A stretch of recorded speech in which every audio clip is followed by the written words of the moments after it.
অহা 29 মাৰ্চ ৰবিবাৰ দিনা আমাৰ কে পাঠক উচ্চতৰ মাধ্যমিক বিদ্যালয়ৰ প্ৰাক্তন শিক্ষাৰ্থী সন্মিলনীৰ উদ্যোগত এখন সাধাৰণ সভাৰ আয়োজন কৰা হৈছে আৰু এই সাধাৰণ সভাত আমাৰ কে পাঠক উচ্চতৰ মাধ্যমিক বিদ্যালয়ৰ সকলো প্ৰাক্তন শিক্ষাৰ্থীক আমি আমন্ত্ৰণ জনাইছোঁ। সকলোৱে ইয়াত আহিব আৰু ইয়াৰ লগতে আৰু এখন কথা আৰু ক'ব খুজিছোঁ যে আমাৰ যি আগন্তুক প্ৰাক্তন শিক্ষাৰ্থী সমাৰোহ অনুষ্ঠিত হ'ব 13, 14 আৰু 15 এপ্ৰিলত, সেই প্ৰগ্ৰামৰ লগত সংগতি ৰাখি আমি কেইটামান বিশেষ প্ৰগ্ৰাম ৰাখিছোঁ।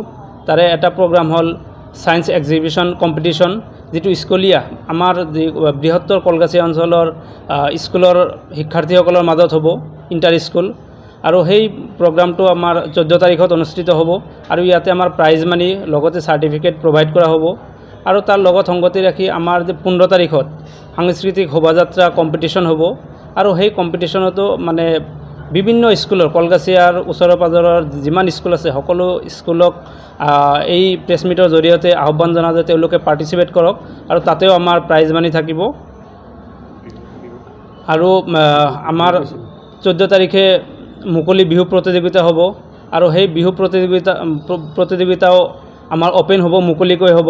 ইয়াত সকলো বিহু গ্ৰুপে পাৰ্টিচিপেট কৰিব পাৰিব আৰু তাতেও আমাৰ প্ৰাইজ মানি হিচাপে প্ৰাইজ ৰখা হৈছে, মাননি ৰখা হৈছে।